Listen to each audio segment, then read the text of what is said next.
Seorang pemuda di Palembang, Sumatera Selatan menjadi korban percobaan begal. Para pelaku yang kesal lantaran gagal beraksi, menganiaya korban dan merusak sepeda motor.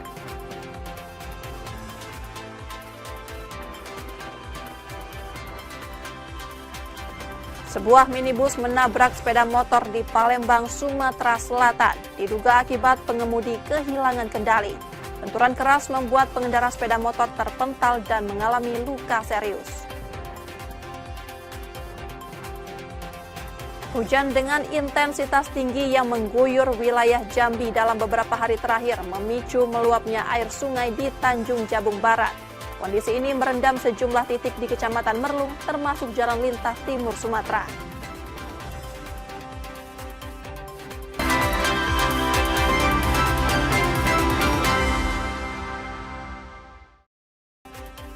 Selamat pagi saudara, apa kabar Anda hari ini?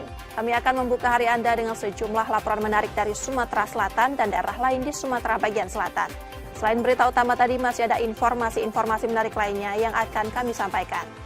Bersama saya Rizka Silviana, inilah Kompas Pagi selengkapnya di Kompas TV, independen terpercaya.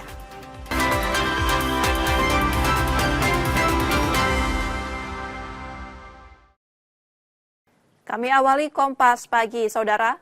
Ramai di media sosial, seorang pemuda di Palembang, Sumatera Selatan menjadi korban percobaan begal. Para pelaku yang kesal lantaran gagal beraksi, menganiaya korban dan merusak sepeda motor. Video yang ramai di media sosial ini memperlihatkan komplotan begal memukuli sepeda motor, diduga kesal tidak bisa dibawa kabur karena korban membuang kuncinya. Peristiwa ini terjadi di Jalan Inspektur Marzuki, Palembang pada Minggu 4 Januari 2025 dini hari kemarin. Selain merusak motor, pelaku juga menganiaya pemiliknya dengan senjata tajam hingga mengalami luka serius. Belakangan korban diketahui bernama M. Agustian Pratama yang sempat melawan dengan pelaku. Kejadian berawal saat ia bersama teman-temannya akan pulang menggunakan dua motor. Namun di perjalanan mereka dibuntuti dua pelaku berboncengan dengan mengacungkan senjata tajam saat di lokasi. Korban kemudian membuang kunci motor dan sempat melakukan perlawanan untuk mengambil sajam pelaku. Sementara teman-temannya berlarian menyelamatkan diri ke sebuah minimarket. Aku ini tidak jadi, kena baca kan udah masukin kemarin. Nah, jadi ngincer kami lah bertiga dia nih. Karena kami tidak baca, berlari lagi. Yang kawan aku duonya tadi yang sama aku banyak tiga tuh berlari masuk lorong. Tinggal aku TWA enggak cerita. Pertama tuh kan dia nak nganu kepala kak, nak ngebaca kepala. Aku tangkis, yalah inilah lukanya. Mungkin dia kesel kan, kuncinya aku cabut kan. Ya tidak dapat motornya, ya itulah dia ngancuri motor aku kak. Setelah kejadian, korban berobat ke rumah sakit dan melapor ke Polsek Ilerbar 1 Palembang.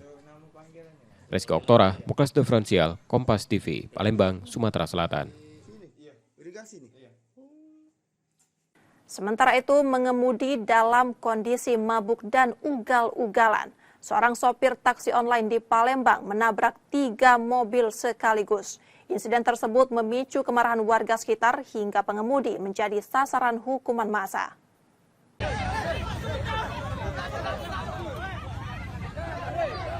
Seorang sopir taksi online di Palembang diamuk massa setelah menabrak 3 mobil secara beruntun di Simpang Sungki, Jalan Kimarogan, Kertapati, Minggu 4 Januari 2025 malam kemarin.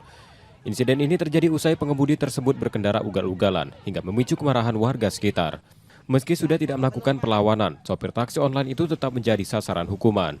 Situasi baru mereda setelah sejumlah warga melerai dan mencegah aksi lebih lanjut sehingga sopir berhasil diselamatkan. Berdasarkan keterangan kepolisian, pengemudi berinisial R warga Jalan Radial, Bukit Kecil, Palembang. Peristiwa bermula ketika kendaraan yang dikemudikannya menabrak sebuah mobil di kawasan tersebut, memicu keributan dan menarik perhatian warga. Karena panik melihat kerumunan, pengemudi sempat melarikan diri dengan memacu kendaraan. Namun di lokasi berikutnya ia kembali menyerempet 2 mobil lainnya. Satu dia tidur, sebelum maghrib dia terbangun langsung pulang. Di jalan itu sebelum Simpang Sungki dia menyerempet mobil Fortuner. Nah, dari awal mobil Fortuner inilah ribut. Nah, jadi waktu nyerempet mobil Fortuner itu sama-sama stop, keluar dari mobil, ribut dengan pemilik Fortuner. Waktu ribut mulut itulah memancing masyarakat datang. Pada saat masyarakat datang banyak tadi, dia takut karena masa banyak datang, takut masuk mobil tancap gas. Berjalan lagi, pada saat dia berjalan tancap gas itu sempat menyerempet 2 mobil di depan dia. Nyerempet mobil. Nah, setelah melewati Simpang Sungki, dia berhenti turun dari mobil karena dia merasa nyerempet 2 mobil yang kedua tadi. Pada saat dia turun itulah masyarakat banyak datang karena dari yang pertama masyarakat sudah mengejar dia. Kasus ini ditangani Satlantas Polrestabes Palembang. Meski demikian, baik pengemudi taksi online maupun para pemilik kendaraan yang terlibat tidak membuat laporan polisi terkait kejadian tersebut. Yudi Kiswanto, Kompas TV, Palembang, Sumatera Selatan. Yang juga jadi sorotan, saudara, sebuah minibus menabrak sepeda motor di Palembang, Sumatera Selatan, diduga akibat pengemudi kehilangan kendali. Benturan keras membuat pengendara sepeda motor terpental dan mengalami luka serius. Kecelakaan lalu lintas terjadi di Jalan Soekarno-Hatta, Palembang, melibatkan sebuah minibus dan sepeda motor. Insiden bermula saat minibus melaju dari arah Simpang Irigasi menuju Simpang Pak Jo dan menabrak sepeda motor yang melintas searah di depannya. Benturan keras membuat pengendara sepeda motor terpental ke sisi kiri jalan, sementara minibus terbalik dan masuk ke saluran air. Kedua kendaraan mengalami kerusakan berat, sedangkan pengendara sepeda motor menderita luka serius. Terkejut suara rem itu, baru aku nengok, terbalik itu mobil. Oh, mobil itu terbalik? Iya, nomor motor. Oh, nomor motor ya? Ada berapa motor Kak ini tabrak Kak? Siko ujinya. Siko Iya, sampai hancur itu. Oh. Kondisinya tadi ujinya tuh luka ininya, sama kaki paling. Itu yang naik motor apa? Yang naik motor. Iya. Korban dievakuasi warga ke rumah sakit terdekat untuk mendapatkan perawatan. Sementara itu, petugas kepolisian yang tiba di lokasi mengamankan minibus dan motor untuk kepentingan penyelidikan. Reski Oktora, Muklas Diferensial, Kompas TV, Palembang, Sumatera Selatan. Kapolda Aceh dan jajarannya memberikan bantuan peralatan sekolah pada siswa di Aceh Tamiang setelah bencana banjir bandang. Bantuan tersebut sebagai salah satu upaya percepatan pemulihan pasca bencana di sektor pendidikan.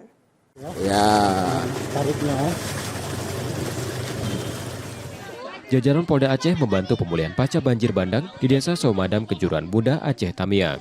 Upaya tersebut difokuskan pada percepatan pemulihan sektor pendidikan agar aktivitas belajar anak-anak terdampak bencana dapat segera kembali normal. Bantuan pendidikan berupa seragam sekolah, tas, dan alat tulis disalurkan pada siswa. Bantuan ini diharapkan membantu anak-anak kembali bersekolah tanpa hambatan meski masih berada dalam situasi pasca bencana. Langkah tersebut menjadi bagian dari komitmen Polri dalam memastikan kebutuhan dasar masyarakat tetap terpenuhi, termasuk hak anak untuk memperoleh pendidikan di tengah kondisi darurat akibat bencana. Jangan lupa kita selalu bersyukur Pak ya atas kejadian ini kita bisa menerima apa adanya. Jadi dengan senang hati kami sangat bersyukur kalau untuk bapak-bapak udah berani mengayomi dan mengunjungi masyarakat yang kena dampak banjir nih Pak. Sangat terima kasih. Bapak datang udah 3 kali untuk dusun kami Somadam Kampung Pipa Pak. Melalui pendekatan yang responsif dan humanis, Polda Aceh terus hadir mendampingi masyarakat, serta bersinergi dengan pemerintah daerah dan pihak terkait untuk mempercepat pemulihan pasca banjir bandang, sekaligus menjaga situasi tetap aman dan kondusif. Tim Liputan, Kompas TV, Aceh Tamiang, Aceh.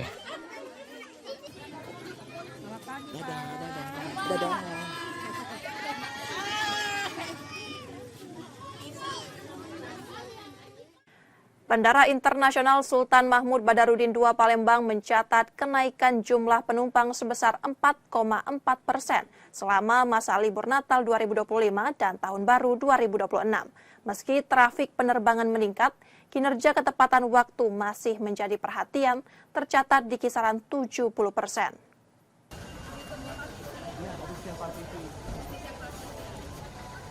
Selama masa posko terpadu, transportasi angkutan udara Natal 2025 dan Tahun Baru 2026, Bandara Internasional Sultan Mahmud Badarudin II Palembang mencatat 1.305 pergerakan pesawat dengan total 192.312 penumpang.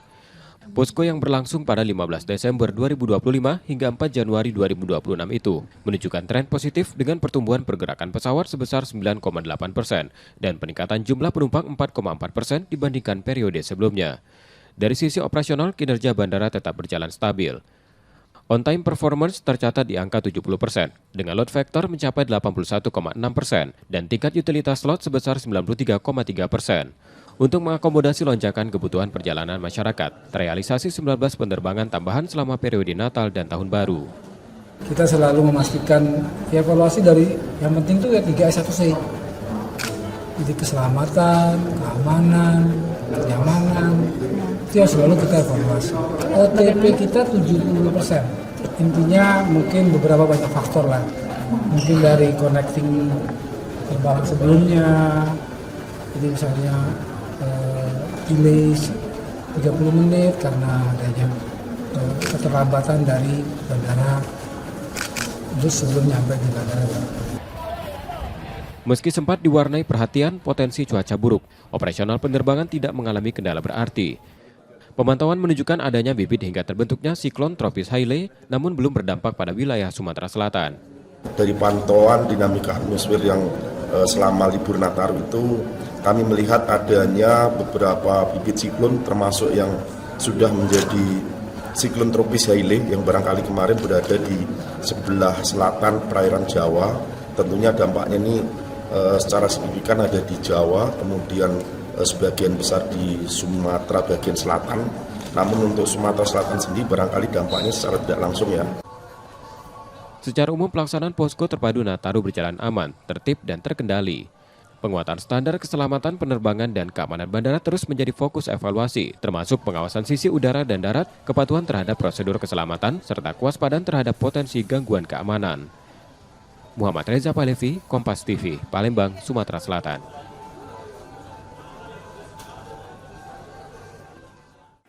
Setelah jeda, saudara, kami masih akan kembali dengan informasi dan sorotan menarik lainnya. Tetaplah di Kompas Pagi.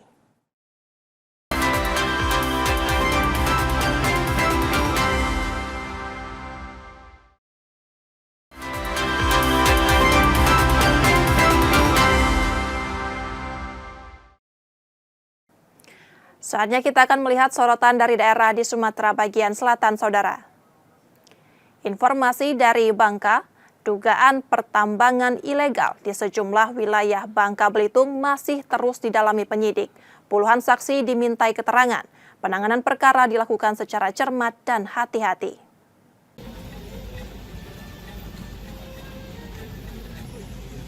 Kejaksaan Tinggi Bangka Belitung sudah memeriksa 50 saksi terkait dugaan praktik pertambangan ilegal di sejumlah wilayah.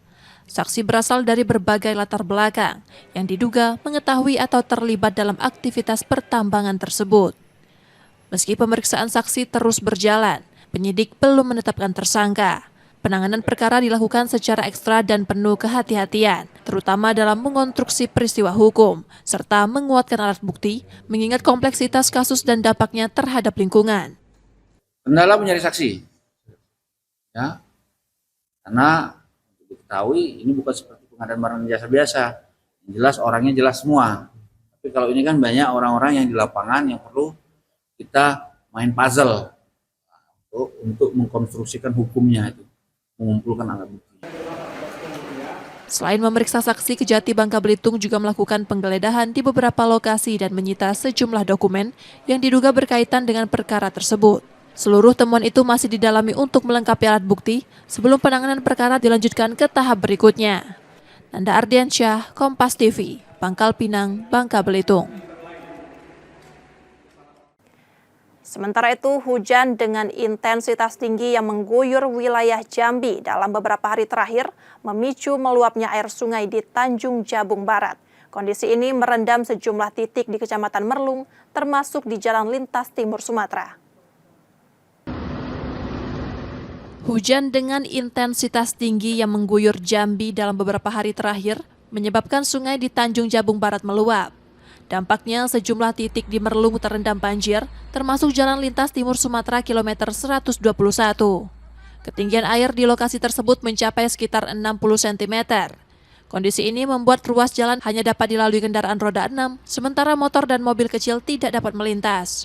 Untuk mengurai kemacetan, arus lalu lintas dari daerah Jambi menuju Riau dialihkan melalui kilometer 104 di pos lantas Jalan Lintas Timur Desa Dusun Mudo, kemudian keluar di pos dasal Desa Tungkal Ulu. Sementara kendaraan dari arah Riau menuju Jambi diarahkan melalui Simpang Dasal, Desa Pelabuhan Dagang Tungkal Ulu dan kembali keluar di kilometer 104. Terendah sekitar kurang lebih 60 cm. Dan dapat saya laporkan untuk kendaraan R6 ke atas masih bisa melalui dengan jalur buka tutup.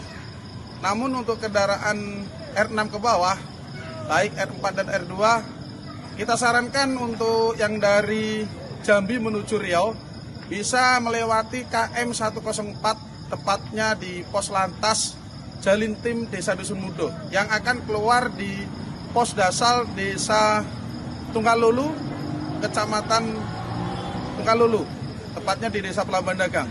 Petugas menerapkan sistem buka tutup untuk menjaga kelancaran dan keamanan arus lalu lintas di jalur utama tersebut. Ratnasari, Kompas TV, Tanjung Jabung Barat, Jambi. Sedangkan dari Bengkulu, Saudara, pemerintah Provinsi Bengkulu menerapkan pengurangan hari kerja aparatur sipil negara menjadi 3 hari dalam sepekan. Langkah ini diambil untuk menyesuaikan efisiensi anggaran dari pemerintah pusat dengan pengecualian bagi ASN yang memberikan pelayanan langsung pada masyarakat.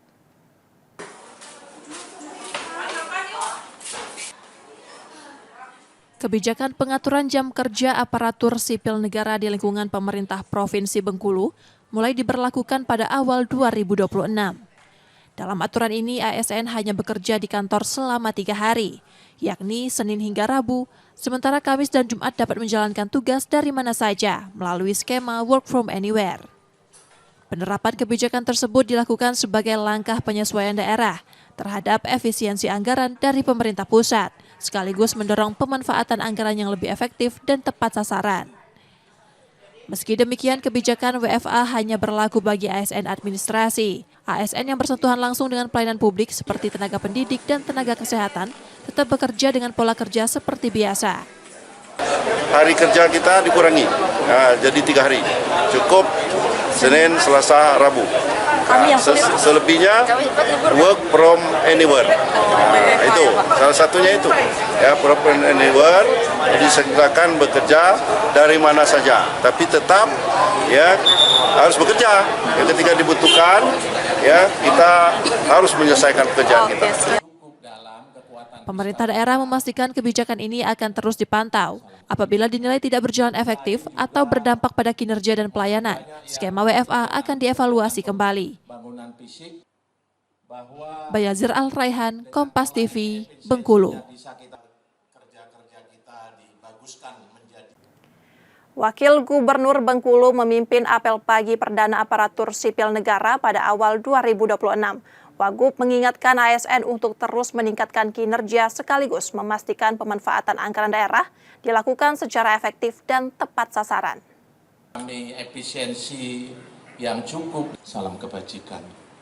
Alhamdulillah. Apel perdana aparatur sipil negara di lingkungan pemerintah Provinsi Bengkulu 2026 dipimpin Wakil Gubernur Bengkulu Mian Senin 5 Januari 2026 pagi. Apel menjadi momentum awal untuk memperkuat komitmen kinerja dan pelayanan publik di tahun berjalan.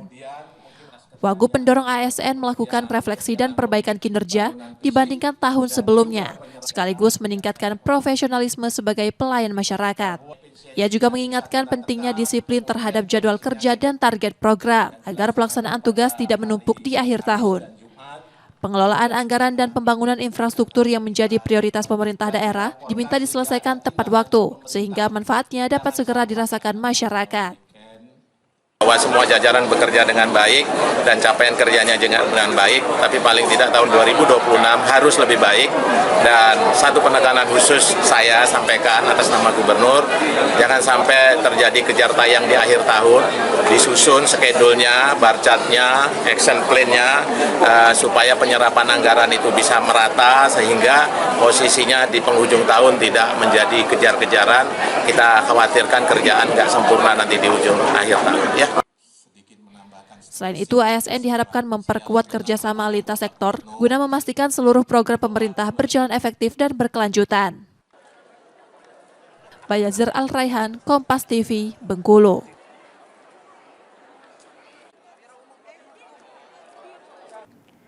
Yang juga jadi sorotan saudara, lubang-lubang bekas tambang pasir timah yang tersebar di Bangka Belitung kerap dibiarkan tanpa reklamasi. Kondisi ini berpotensi menimbulkan kerusakan lingkungan serius jika tidak segera ditangani secara menyeluruh.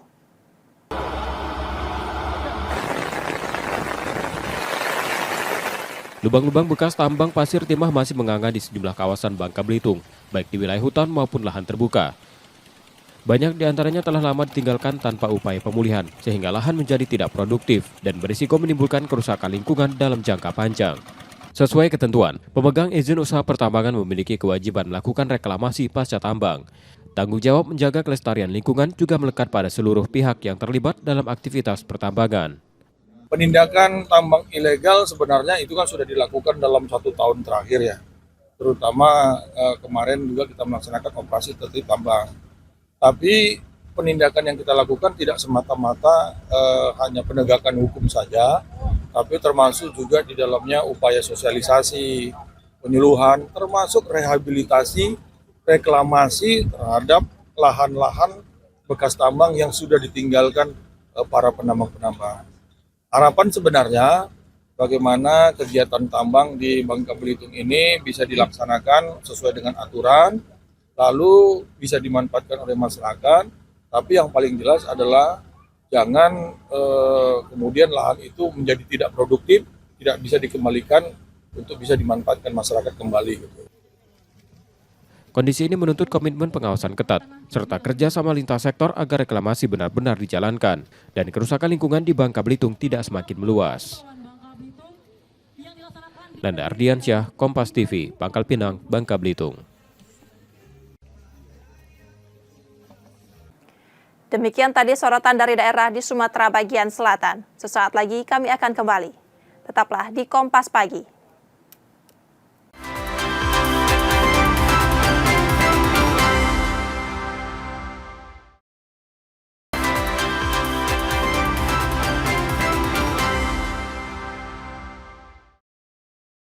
Rizka Silviana masih bersama Anda di Kompas Pagi, Saudara. Dari informasi lain, aksi pencurian motor terjadi di Kota Palembang, Sumatera Selatan saat hujan turun. Pelaku memanfaatkan situasi untuk beraksi di area kos ketika korban berada di dalam kamarnya.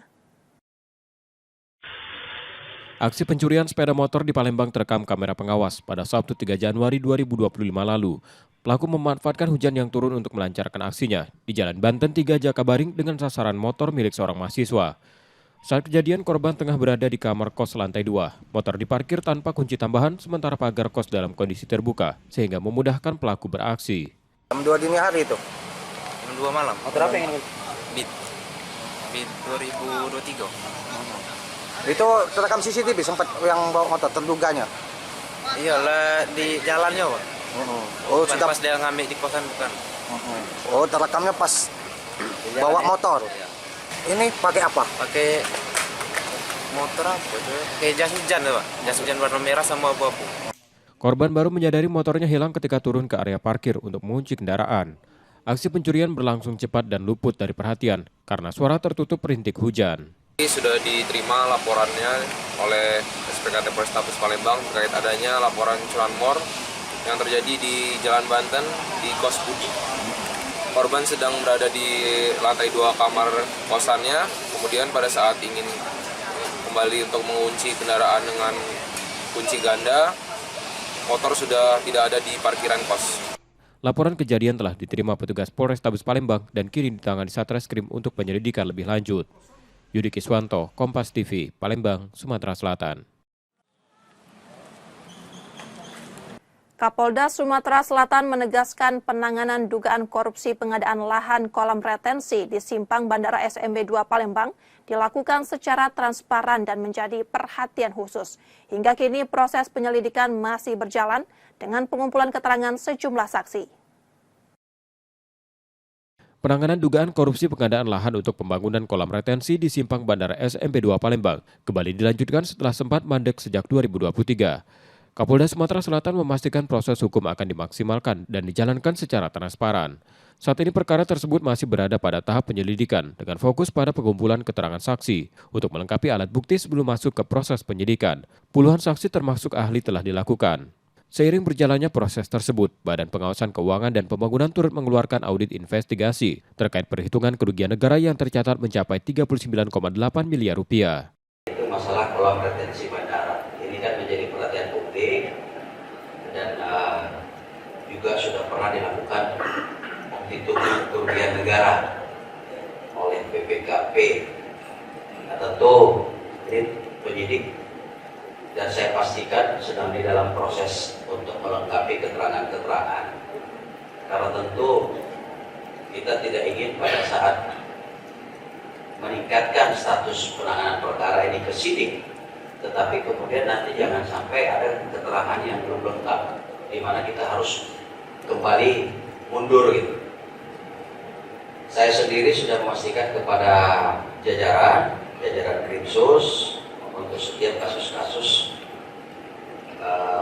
tipikor ini mendapat atensi khusus, apalagi yang menimbulkan polemik. Sebelumnya dugaan markup mencuat pada proyek yang menjadi bagian dari program Dinas PUPR Palembang tersebut, menyusul pembelian lahan rawa pada 2020 dengan harga yang dinilai tidak wajar. Reski Oktora, Muklas Diferensial, Kompas TV, Palembang, Sumatera Selatan. Saudara, kebakaran melanda sebuah bengkel di kawasan Sako, Palembang pada Jumat 2 Januari 2025 sore lalu. Akibat insiden itu, 3 mobil mewah dan 1 motor hangus terbakar.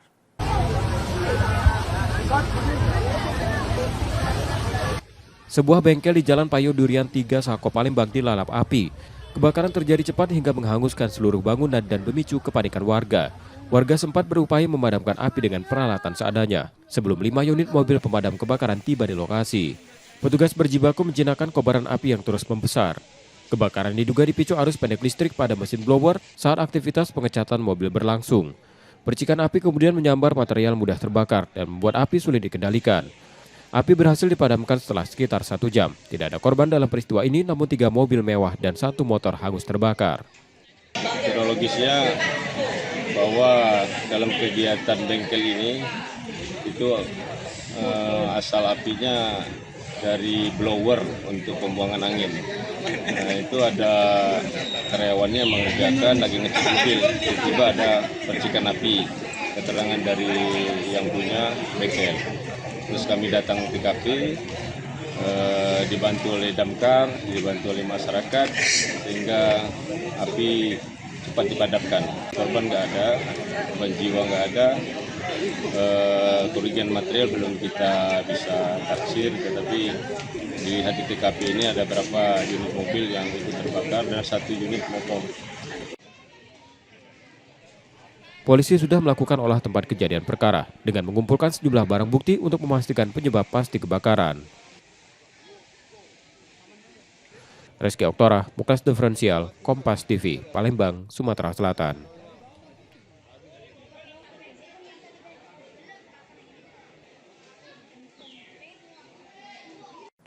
Beralih ke informasi olahraga, Saudara, Sriwijaya FC kembali menelan kekalahan pahit saat tampil di hadapan pendukungnya. Bermain di Stadion Gelora Sriwijaya Jakabaring Palembang, Laskar Wongkito takluk telak 2-5 dari PSPS Pekanbaru.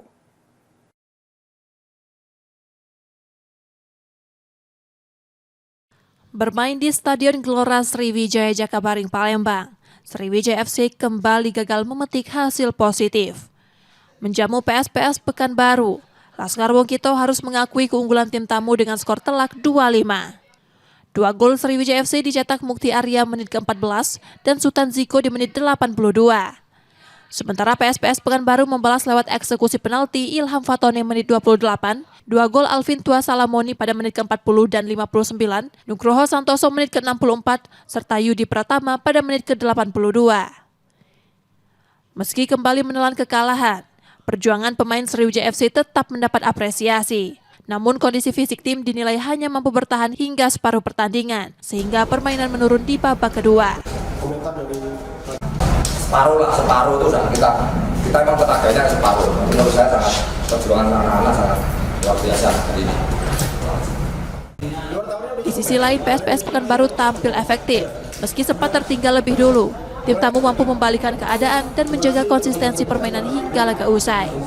Tentunya hasil ini perlu kami syukuri ya, kami bisa mendapatkan poin 3 leg B. Mudah-mudahan ini menjadi satu motivasi untuk pertandingan berikutnya ketika melawan Sumsel nanti. Terima kasih. Hasil ini membuat Sriwijaya FC semakin terbenam di dasar klasemen sementara grup 1 dengan raihan 2 poin dari 14 pertandingan. Nur Muhammad, Kompas TV, Palembang, Sumatera Selatan. Berbeda dengan tim 1 Sumsel lainnya, Sumsel United kembali meraih hasil positif pada pekan ke-14 Championship 2025-2026. Bertandang ke kandang Perseka Tegal, skuad asuhan Neil Maizar sukses mencuri 1 poin.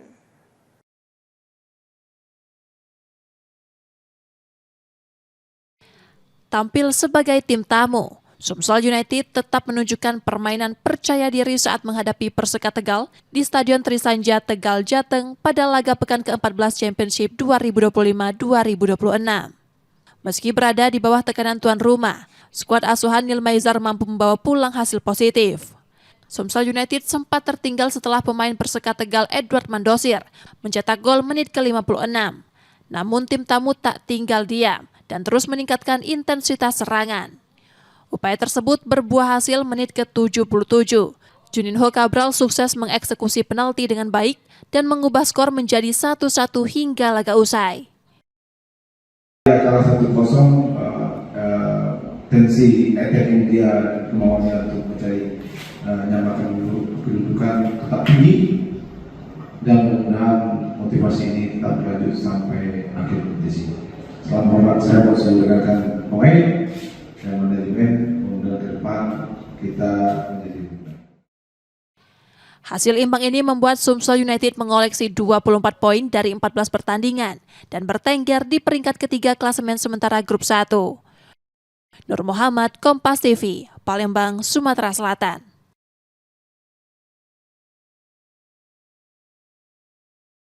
Saudara, kami jeda sejenak, setelah itu kami masih akan kembali. Tetaplah di Kompas Pagi.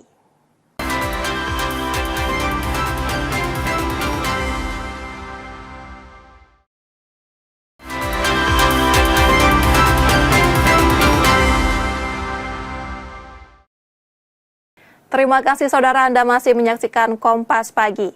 Jika Anda tidak sempat menyaksikan sorotan utama kami, berikut laporan utama Kompas Pagi hari ini.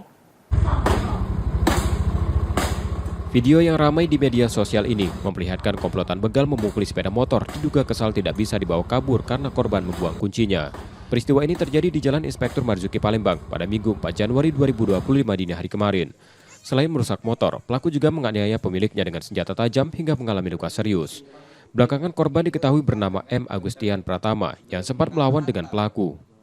Kejadian berawal saat ia bersama teman-temannya akan pulang menggunakan 2 motor.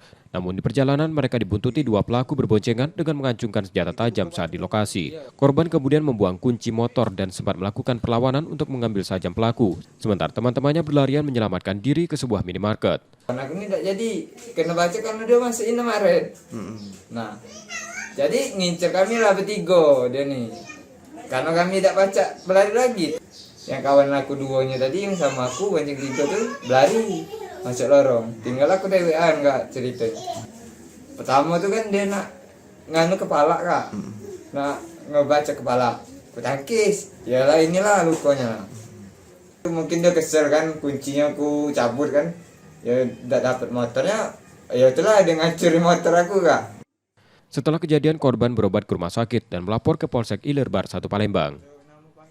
Rizky Oktora, Muklas Diferensial, Kompas TV, Palembang, Sumatera Selatan.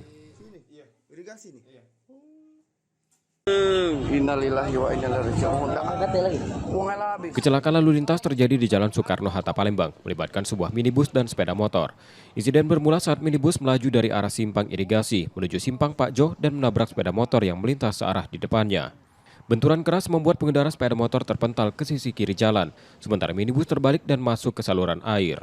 Kedua kendaraan mengalami kerusakan berat, sedangkan pengendara sepeda motor menderita luka serius. terkejut suara rem itu.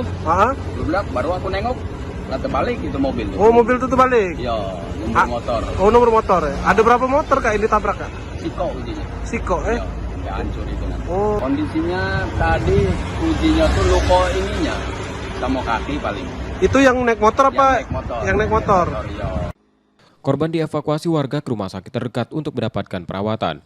Sementara itu petugas kepolisian yang tiba di lokasi mengamankan minibus dan motor untuk kepentingan penyelidikan. Reski Oktora, Muklas Diferensial, Kompas TV, Palembang, Sumatera Selatan. Hujan dengan intensitas tinggi yang mengguyur Jambi dalam beberapa hari terakhir menyebabkan sungai di Tanjung Jabung Barat meluap. Dampaknya sejumlah titik di Merlung terendam banjir, termasuk jalan lintas timur Sumatera kilometer 121. Ketinggian air di lokasi tersebut mencapai sekitar 60 cm. Kondisi ini membuat ruas jalan hanya dapat dilalui kendaraan roda 6, sementara motor dan mobil kecil tidak dapat melintas. Untuk mengurai kemacetan, arus lalu lintas dari daerah Jambi menuju Riau dialihkan melalui kilometer 104 di pos lantas Jalan Lintas Timur Desa Dusun Mudo, kemudian keluar di pos dasar Desa Tunggal Ulu. Sementara kendaraan dari arah Riau menuju Jambi diarahkan melalui Simpang Dasal, Desa Pelabuhan Dagang Tunggal Ulu dan kembali keluar di kilometer 104. Terendah sekitar kurang lebih 60 cm dan dapat saya laporkan untuk kendaraan R6 ke atas masih bisa melalui dengan jalur buka tutup. Namun untuk kendaraan R6 ke bawah, baik R4 dan R2, kita sarankan untuk yang dari Jambi menuju Riau bisa melewati KM 104 tepatnya di pos lantas Jalintim Desa Dusun Mudo yang akan keluar di pos dasar Desa Tunggal Ulu, Kecamatan Tunggal Ulu, tepatnya di Desa Pelabuhan Dagang. Petugas menerapkan sistem buka tutup untuk menjaga kelancaran dan keamanan arus lalu lintas di jalur utama tersebut. Ratnasari, Kompas TV, Tanjung Jabung Barat, Jambi. Informasi tadi saudara menjadi akhir dari Kompas pagi hari ini. Saudara, media adalah pilar yang menjaga keseimbangan informasi. Dengan menonton program berita Kompas pagi, Anda membantu memastikan media terus ada, menyajikan berita yang dapat dipercaya. Kembali kami mengingatkan bagi Anda yang ingin berbagi informasi atau kritik dan saran, dapat mengakses media sosial kami. Akhirnya, saya Rizka Silviana pamit, tetaplah menyaksikan Kompas TV, independen, terpercaya. Terima kasih sudah menonton, selamat beraktivitas, dan sampai jumpa.